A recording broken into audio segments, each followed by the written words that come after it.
নমস্কাৰ ছাত্ৰ-ছাত্ৰীসকল, আজি আলোচনা কৰিম সায়েন্সৰ ক্লাছ 10ৰ সায়েন্সৰ MCQ question lesson number 1। Lesson number 1ৰ কেইটামান MCQ আহিব, সেইকেইটা চাই লোৱা আৰু সেইকেইটা মোষ্ট ইম্পৰ্টেণ্ট, সেইকেইটা কমন কুৱেশ্যন। তলত এক নম্বৰটো আছে যে তলৰ কোনটো ৰাসায়নিক প্ৰক্ৰিয়া নহয়? এ পানীৰ বাষ্পীকৰণ, বি শৰীৰৰ খাদ্যৰ হজম, চি খাদ্যৰ প্ৰস্তুতিকৰণ, ডি মমৰ দহন। কি কৈছে যে তলৰ কোনটো ৰাসায়নিক বিক্ৰিয়া নহব? তো ইয়াৰ অপশনটো হ'ব অৰ্থাৎ এনসাৰটো হ'ব এ পানীৰ বাষ্পীকৰণ। দুই নম্বৰ হৈছে যে বিক্ৰিয়াটোৰ তলৰ কোনটো উদাহৰণ? এক এ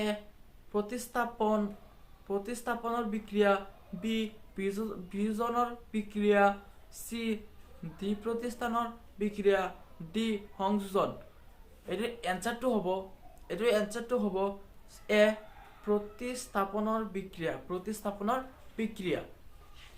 নেক্সট কুৱেশ্যনটো চোৱা, কুৱেশ্যন নম্বৰ 3 কৈছে তলৰ কোনটো প্ৰক্ৰিয়াৰ ভৌতিক পৰিৱৰ্তন নহয়? কোনটো প্ৰক্ৰিয়াৰ দ্বাৰা ভৌতিক পৰিৱৰ্তন নহব? উদাহৰণ অপশন হৈছে এ পানীৰ উত্তোলনকৰণ, বি LPG গেছৰ দহন, চি বৰফৰ গলি পানী হোৱা, বায়ু লৱণ দ্ৰৱীভূত হোৱা, পলক কৰি পানী হোৱা, বায়ু দ্ৰৱীভূত হোৱা, ডি ওপৰৰ এটাও নহয়। এইটোৰ এনসাৰটো হ'ব অপশন বি LPG গেছৰ দহন। 3 নম্বৰটো। 4 নম্বৰটো চোৱা, সোণৰ সৈতে পানীৰ বিক্ৰিয়া হৈছে এ সংযোজন প্ৰক্ৰিয়া, বি প্ৰতিস্থাপন বিক্ৰিয়া, সি বিয়োজন প্ৰক্ৰিয়া, ডি প্ৰতিস্থাপন বিক্ৰিয়া। এটো হব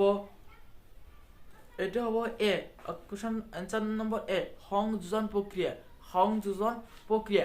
এ নম্বৰ উত্তৰটো হ'ব এ নম্বৰ। 5 নম্বৰটো চোৱা যে কপাৰ সালফাৰৰ অতি উত্তপ্ত কৰিলে CuO2 আৰু CuOৰ অৱশেষ পোৱা যাব। বি হৈছে CuO2 অৱস্থা পোৱা যাব।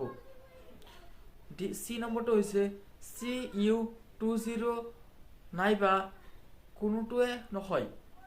ডি হৈছে CuOৰ অৱশিষ্ট পোৱা যাব।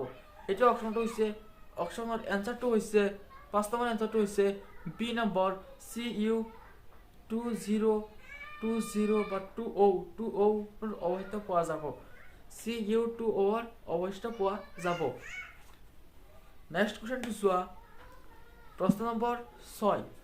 প্ৰশ্ন নম্বৰ 6টো চোৱা, সেইটো হৈছে তলৰ কোনটো প্ৰতিস্থাপন বিক্ৰিয়া? A MgCO equal MgO plus CO2, B নম্বৰটো হৈছে 2Na plus 2H, O equal 2NaOH plus H, C number হৈছে 2H, plus 20 equal 2HO, D নম্বৰটো হৈছে 2Pb brackets NO3 whole square equal 2PO plus 4NO2 plus 0 বা plus O।